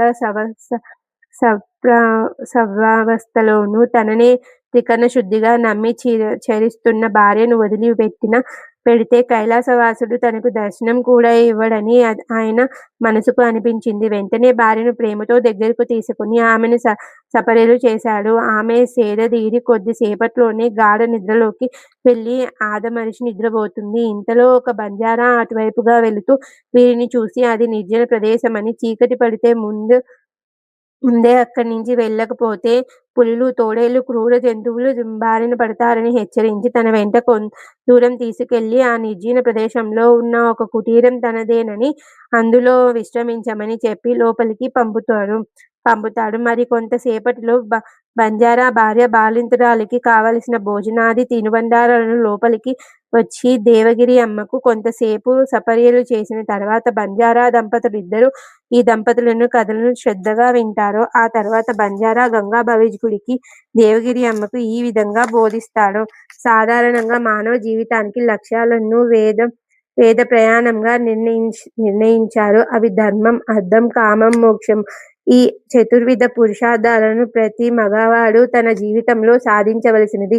స్త్రీ అలాంటి పురుషునికి సహధర్మచారిణిగా ఉండి ఈ పురుషార్థాలను సాధించేందుకు సహకరించాలి. ఇది హైందవ సంప్రదాయంలోని విశిష్టత. ముగ్గురు బిడ్డలను కన్న మీరు వారందరినీ నిర్లక్ష్యంగా వదిలిపెట్టి ఇట్లా అడవుల పాలవుతున్నారు. మీరు చేస్తున్న ఈ పని మొదటి పురుషార్థమైన ధర్మానికి వ్యతిరేకంగా ఉన్నది. పరమేశ్వర సాక్షాత్కారం కోరుట మంచిదే. అది లక్ష్యమైనప్పుడు సంసారులకు కాక సన్యాసులకు ఉండాలి. సంసార జీవితంలో వచ్చిన తర్వాత బాధ్యతలను వదిలివేసి దైవం కోసం తప్పించడం సరైన పద్ధతి కాదు. చేయవలసిన బాధ్యతలను వదిలివేసి దైవం కోసం తప్పించడం సరైన పద్ధతి కాదు. చేయవలసిన బాధ్యతలను పూర్తి చేసిన తర్వాత వానప్రస్థం స్వీకరించి దైవాన్ని పొందవచ్చు. అదే ధర్మ మార్గం. అయినా ఇప్పుడు మీరు విలక్షణమైన రీతిలో ముగ్గురు పిల్లలను వదిలి ఇలా బయలుదేరారు కాబట్టి సరే, ముందుకు సాగండి. మీరు భార్యాభర్తలే అయినా ఇక ముందు శారీరక బంధం లేని విధంగా తపోదీక్షలో ఇద్దరు ఉండి ఆత్మ సాక్షాత్కారాన్ని పొంది ఈశ్వర దర్శనం చేసుకోండి. ఇక్కడికి 150 మైళ్ళ దూరంలో నివాస అనే గ్రామం ఉంది. అక్కడ నుంచి 20 మైళ్ళు ముందుకు వెళ్ళి మీరు తపోదీక్ష సాగించండి. బంజారా యొక్క మాటలు గంగాభవిజ్ గురికి వేద ఘోషవలే వినిపించి ఈశ్వర సాక్షాత్కారానికి చేసే తపోనిష్ట భార్య సమేతంగా చేయాలని నిర్ణయించుకుంటాడు. ఇంతలో బంజారా 2 విచిత్రమైన అడవిలో దొరికే పళ్లను తెచ్చి ఇద్దరి చేతిలో తినిపిస్తారు. ఆ పళ్ళు తినడం వలన శారీరక బంధాలను తొలగి దివ్యశక్తులు వస్తాయని, ఆత్మదర్శనానికి వారు చేయబోయే తపస్సుకు అలాంటి దివ్యశక్తులు అవసరమని చెబుతాడు. రాత్రి బాగా పొద్దుపోయిన తర్వాత నలుగురు పడుకొని విశ్రమిస్తారు. గంగాభవిజ్ ఉదయాన్నే లేచి చూసేసరికి ఆ రాత్రి ఉన్న కుటీరం గాని, బంజారా దంపతులు గాని కనిపించరు. రాత్రి యథార్థంగా జరిగిన విషయాలన్నీ ఒక కలలాగా వారికి అనిపిస్తున్నది. దేవగిరి అమ్మకు శారీరక అలసట పూర్తిగా పోయి నూతనోత్సాహం కలుగుతుంది. అలాంటి ఉదయాన్నుంచి సాగిన వారి ప్రయాణం అంచెలంచెలుగా 11 రోజులు సాగిన తర్వాత తమ గమ్యాన్ని చేరుకున్న గోదావరి నది ఒడ్డున దంపతులిద్దరూ తపోదీక్షలో ఉంటారు. అలా సంవత్సరాల పాటు సాగిన వారి తపోదీక్ష కాలంలో ఎందరెందరో వచ్చి వారి నుంచి అనేక ఆధ్యాత్మిక విషయాలను నేర్చుకుంటూ ఉండేవారు. దేవగిరి అమ్మకు ద్వారకామాయి అనే మారు పేరు కూడా అక్కడ భక్తులు పెట్టారు. దేవగిరి అమ్మ అంటే దేవునికి శ్రీకృష్ణుడు ఎత్తిన గోవర్ధనగిరి అని, ఆ పర్వతం ఉన్న ద్వారకా ప్రాంతం పుణ్యస్థలం అని. అయి అంటే తల్లి కాబట్టి ద్వారకా లాంటి చల్లని తల్లి అనే పేరుతో ఆమెను ద్వారకామాయి అని పిలిచేవారు. అదే విధంగా గంగాభవిజ్ ఎంతో మంది గురు బోధిస్తూ జ్ఞానాన్ని కోరిన వారికి ప్రసాదిస్తూ ఉండేవాడు కాబట్టి ఒక గురువుకు ఉండవలసిన జ్ఞానధనం ఆయనకు ఉన్నదనే భావనతో గురుద్వార్ అనే మారు పేరుతో ఎక్కువగా పిలిచేవారు. అంటే బాబా యొక్క తల్లిదండ్రుల జ్ఞాన మార్గంలో గల పేర్లు గురుద్వాన్, ద్వారకామాయి. తరచూ వీరి దగ్గరకు పరిసర ప్రాంతాలలో గల భక్తులు రావటం వారి ఏకాంత ధ్యానాన్ని చాలా ఇబ్బందిగా ఉండేది. అందువలన వారు తమ నివాసాన్ని సమీప అడవి ప్రాంతాల్లోని నిర్జన ప్రదేశానికి మారుస్తున్నారు. ఆ ప్రశాంత పవిత్ర నిర్జనారణ్యంలో వారి ధ్యానం బాగా సాగేది. ఇద్దరూ ఒక్కొక్కసారి కొన్ని రోజుల పాటు సమాధి స్థితిలోనే ఉండేవారు. గురుద్వాన్తో పాటు ద్వారకామాయి కూడా తపోదీక్షలో ఉన్నత స్థానాన్ని చేరుకోగలిగింది. అలా ఆ ప్రాంతంలో వారి తపోదీక్ష చక్కగా సాగుతున్నది. షిరిడీకి చేరుకున్న తర్వాత కథానాయకుడైన మన యువకుడు కొన్నాళ్ల పాటు ఊరి వెలుపల గల వేప చెట్టు కింద ఉండసాగాడు. వాచాలువైన కొందరు గ్రామస్తులు అనవసరమైన మాటలతో ధ్యానభంగం కలిగించేవారు. చాలా కాలం పాటు పగలంతా దగ్గరలో గల అడవి ప్రాంతాల్లోకి వెళ్లి కందమూలాలు, చెట్ల కాయలు తింటూ ఉండేవాడు. ఇలా కొంతకాలం గడిచిన తర్వాత షిర్డీ గ్రామంలోని కొందరు ఈ బాలుడు ఎవరో ఎప్పుడు ఇక్కడ కూర్చొని తపోనిష్టలో ఉన్నట్లుగా కళ్ళు మూసుకొని ఉంటాడు. తీక్షణమైన ఎండ వేసిన, ఈదురుగాలిలో కూడిన భయంకరమైన ఈ వర్షం కురిసిన ఎముకలతో కొరికి చలి రాత్రులలోని తానొక్కడే కూర్చొని ఉంటాడు. ఎవరితను అనే ఆలోచన చేయసాగారు. మరికొందరు అవే విషయాలను స్వయంగా ప్రశ్నించేవారు. వాళ్ళ దగ్గరకు వచ్చి ప్రశ్నించడం వలన ఆ బాలుని ధ్యానానికి భంగం కలిగి తిరిగి చేతనా స్థితిలోకి రావలసి వస్తూ ఉండేది. ఈ విషయాలను జాగ్రత్తగా గమనిస్తున్న కొందరు దివ్యశక్తులు గల ఆధ్యాత్మిక బాలునిగా గుర్తించగలిగారు. కానీ చాలామంది విమర్శనాత్మకంగా వింతగాను భావించి హేళనతో విసిగిస్తూ ఉండేవారు. ఒక రోజున వేప చెట్టు దగ్గర గల నీడలోకి ఒక పుట్టి గుడ్డివాడు వచ్చి కూర్చుంటాడు. దారిపోయే పొగరుబోతు మనుషులు కొందరు అతని దారికి అడ్డంగా కూర్చున్నందుకు గాను దుర్భాషలాడి కొట్టి ప్రక్కన పడివేసి వెళ్ళిపోతారు. ఈ గందరగోళంలో బాలునికి ధ్యానభంగం కలుగుతుంది. జరిగిన విషయం చూసి జాలిపడి తన దివ్య హస్తాన్ని గుడ్డివాడి కళ్ళ తుడిచి 2 కళ్ళు కనురెప్పలను తన 2 చేతులతో గట్టిగా పట్టుకొని గుడ్డివాడి కంటి పాపలలోకి తన దివ్య దృష్టిని గాఢంగా ప్రసరిస్తాడు. గుడ్డివాడు కళ్ళు మండిపోయి బాధ భరించలేక పెద్ద పెద్ద కేకలు వేసి మూర్ఛపోతాడు. అతనిని అంతకు ముందే కొట్టి వెళ్ళిన పోకిరీలతో పాటుగా ఇంకా చాలా మంది పోగవుతారు. కొంతసేపటికి గుడ్డివాడు తెరుచుకుని లోవగా అతనికి కంటి చూపు వస్తున్నది. ఈ విషయం తెలుసుకున్న అందరూ ఆశ్చర్యపోతారు. అప్పట్నుంచి ఊళ్ళో వాళ్ళే కాక చుట్టుపక్కల వాళ్ళు కూడా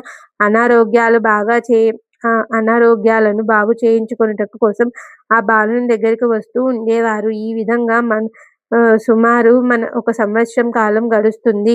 ఒక్కొక్కసారి దగ్గరలో వేయాకు కనిపిస్తే దానిని మందుగా ఇచ్చేవాడు. పసరు తీసి ఇచ్చేవారు. ఏ గింజ కనిపిస్తే దానిని అరగదీసి మందుగా వాడమనేవారు. రోగం గల శరీర భాగాన్ని చేతిలోగాను తాకాడా ఇక రోగం పోయినట్లే. క్రమక్రమంగా గొప్ప వైద్యుడనే పేరు కొన్ని నెలల్లోనే వచ్చింది. పగలంతా రోగులతో సమయం గడిచిపోయేది. రాత్రిపూట కూడా కొంతమంది వ్యక్తులు పనిలేక పోయినా వచ్చి అనవసరమైన ప్రశ్నలతో విసిగిస్తూ ఉండేవారు. మనసుకు బుద్ధిని ఏకం చేసే ఆలోచనలను అంతం చేసినప్పుడు మాత్రమే ఆత్మను దర్శించడం జరుగుతుంది. దీనికి ఏకాంతం అవసరం. అలాంటి ఆత్మావలోకానికి అక్కడి వాతావరణం కుదరక పోవటం చేత ఒకనాటి అర్ధరాత్రి బయలుదేరి మళ్ళీ గోదావరి తీరం చేర తూర్పు దిశగా ప్రయాణం చేసి త్రయంబకేశ్వరుని దర్శించి ఎత్తైన ఆ పర్వత ప్రాంతాలలో నిర్జన ప్రదేశాలలో కఠిన దీక్ష తపస్సు చేశారు. ఆ బాలుడు గురువు గారిచ్చిన ఇటుకరాయి తన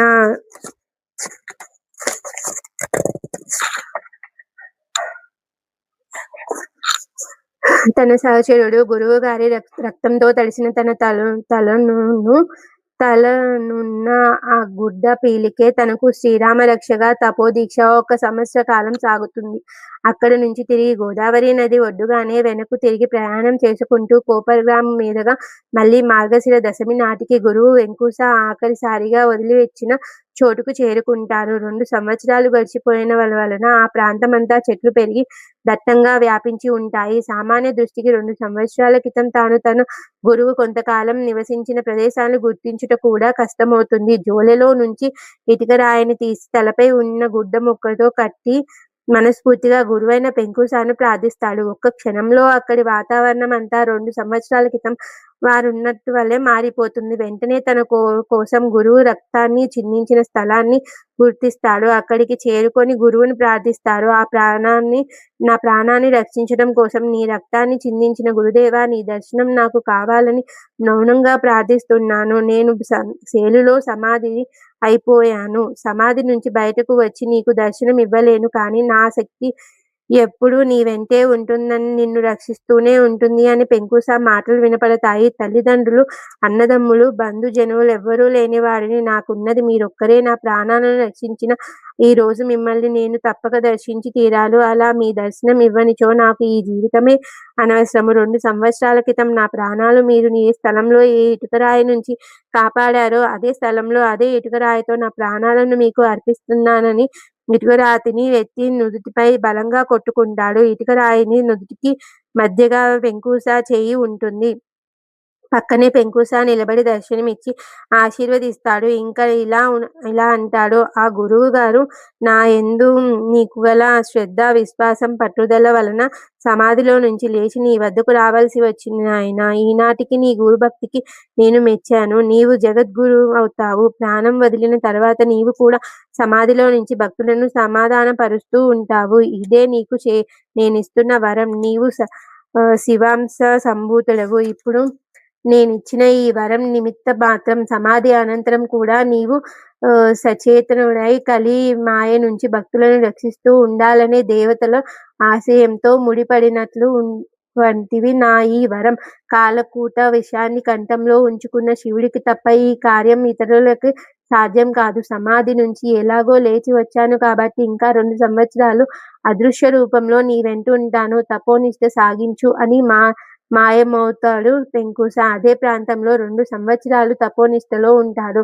అవసరమైన సలహాలను అప్పుడప్పుడు అదృశ్య రూపంలో ఉండి గురువు పెంకుస ఇస్తూనే ఉంటాడు. 1858వ సంవత్సరంలో మళ్ళీ మార్గశిర పౌర్ణమి నాడు వెంకుస దర్శనమిచ్చి, ఇక నీ దీక్షను తిరిగి నీవు షిరిడీకి వెళ్ళు. అక్కడ నీవు లోగల ఉన్న వేప చెట్టు కింద నేను కూడా వచ్చి భూగర్భంలో జ్యోతి స్వరూపంలో ఉంటానని చెబుతాడు. అక్కడ గురుద్వాన్ ద్వారకామాయిలు తపోదీక్ష పూర్తి స్థితిలో చేరుకుంది. వారి తపస్సుకు సంతసించిన పరమేశ్వరుడు, పార్వతీదేవి కలిసి ప్రత్యక్షమవుతారు. పరమేశ్వర సాక్షాత్కారానికి సంతసించిన వారిద్దరూ తమకు మోక్షాన్ని ప్రసాదించమని అర్థిస్తారు. అందుకు పరమశివుడు అనుగ్రహించి, మీ కోరిక ప్రకారమే మీకు మోక్షం వస్తుంది. కానీ మీరిద్దరు జ్యోతి స్వరూపంలో షిరిడీ గ్రామంలో నా అవతారానికి నిలువైన వేప చెట్టు కింద స్థిర నివాసం ఏర్పరచుకొని ఉండండి. మీతో పాటు వెంకుస అనే ఇంకొక మహాత్ముడు కూడా అక్కడ జ్యోతి స్వరూపంలో నివాసమవుతాడు. గురుద్వాన్ మాత్రం అదే స్థానంలో శాశ్వతంగా ఉంటాడు. ముందు రోజులలో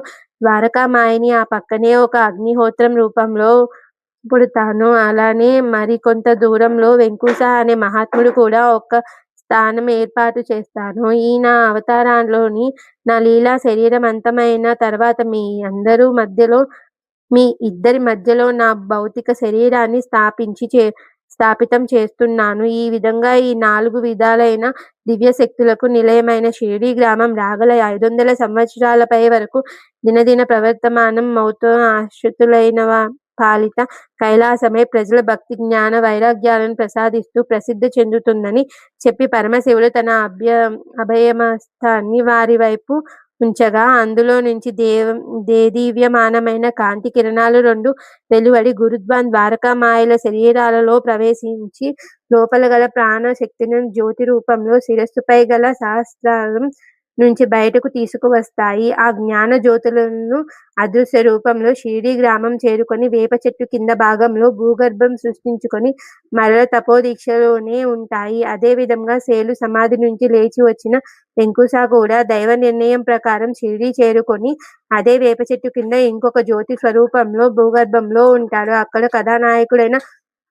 మన యువకుడు కాలినడకన తన ప్రయాణాన్ని ముందుకు సాగిస్తూ ఔరంగాబాద్ సమీపంలో గల ధూప్ రామ్ ప్రాంతంలో సాయం సంధ్యం సమయంలో ఒక పెద్ద కొండ రాతిని దగ్గరలో విశ్రమించి ఉండగా ధూప్ గ్రామానికి మనసబు అయిన చాంద్ బాయ్ తన గుర్రాన్ని పోగొట్టుకొని దాని జాడ తెలియక విసిగి వేసారిపోయి ఆఖరికి తానే స్వయంగా దానిని వెతికి తీసుకురావాలనే ఉద్దేశంతో గుర్రపు జీనును భుజంపై వేసుకొని తిరిగి అలసిపోయి అదే ప్రాంతంలో చితికిలబడతాడు.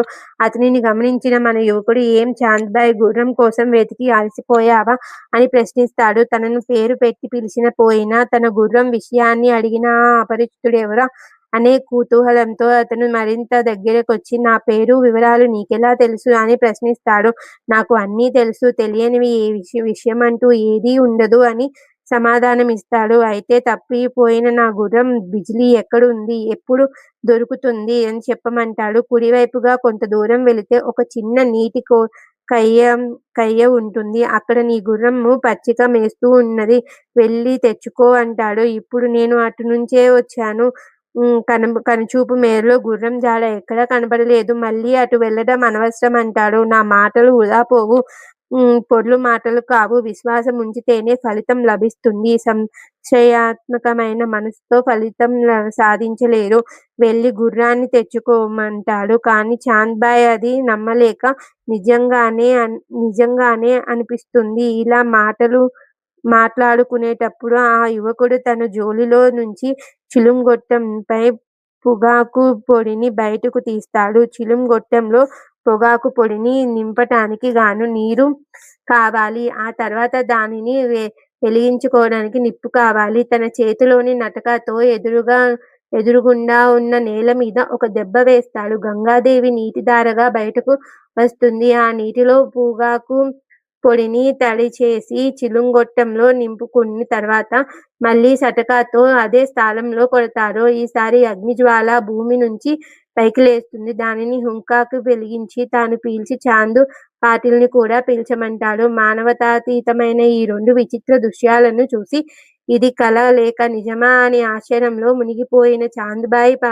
మాట్లాడకుండా చిలుం పొగను పీల్చి ఇది నిజం కలగాదు నిజమేనని ధృవం పరుచుకొని వెంటనే కుడివైపుగా పరుగు తీస్తాడు. అంత దూరంలో తప్పిపోయిన తన గుర్రం బిజిలీ మేత మేస్తూ కనిపిస్తుంది. దాన్ని కౌగిలించుకొని తిరిగి ఆ యువకుని దగ్గరకు వచ్చి పాదాభివందనం చేస్తాడు. ఆ మానవాతీత శక్తులు గల మహనీయుడు తన ఇంటికి రమ్మని ఆహ్వానిస్తాడు. భక్తి శ్రద్ధలతో తన గుర్రంపై ఆయనకు కూర్చొనబెట్టి తాను నడుచుకుంటూ తీసుకువెళ్తాడు. అలాంటి మహాశక్తివంతమైన ఆ మహనీయుడి పాదం తన ఇంటికి పెడితే 7 జన్మల నుంచి వస్తున్న జన్మ దోషాలు, కర్మ దోషాలు పోయి శాంతి సౌఖ్యాలు లభిస్తాయనే గట్టి నమ్మకం చాందబాటిల్‌ని ఆనాడే కలిగింది. ఈ విధంగా 35 రోజులు తన ఇంటిలోనే అతిథిగా ఉంచుకొని సకల విద్యా మర్యాదలు సేవాభావంతో సేవించి ఆ గ్రామస్తులందరినీ దర్శన భాగ్యం కలిగిస్తాడు. ఆ తర్వాత అతని బావమరిదికి పెళ్లి నిశ్చయముగాగా ఆ పెళ్లికి ఆ మహనీయుడు తీసుకువెళితే ఏ విధమైన అడ్డంకులు లేకుండా జయప్రదంగా పెళ్లి జరుగుతుందన్న ఆశతో పెళ్లివారితో పాటు పెళ్లి కుమారై ఊరైన షిరిడీకి రమ్మని అర్థిస్తాడు. అందుకు అంగీకరించగా గ్రామములోని మంచి ఎడ్ల బండ్లన్నిటినీ పెళ్లికి ముస్తాబు చేయించి మొట్టమొదటిగా ఆ ఫకీరు మహనీయుడిని బండి ఎక్కించి ప్రయాణాన్ని సాగిస్తారు. సంధ్య సమయంలో చల్లని పైరుగాలులు వీస్తూ ఉండగా ఎడ్ల మేడలలో కట్టబడిన చిరుగంటలు చప్పుళ్ళు లయబద్ధంగా వినిపిస్తూ ఉంటే పక్షుల కిలకిల రావాలు సహజ శృతిలో సంగీతాలాపన అనిపిస్తుంది. నీలాకాశంలో తూర్పు వైపుల గల తెల్లని మేఘాలపై పడమర వైపున అస్తమించే సూర్యుని ఎర్రని కిరణాలు సోకి ఆకాశం సుందర రూపంలో కనువిందు చేస్తూ ఉంటుంది.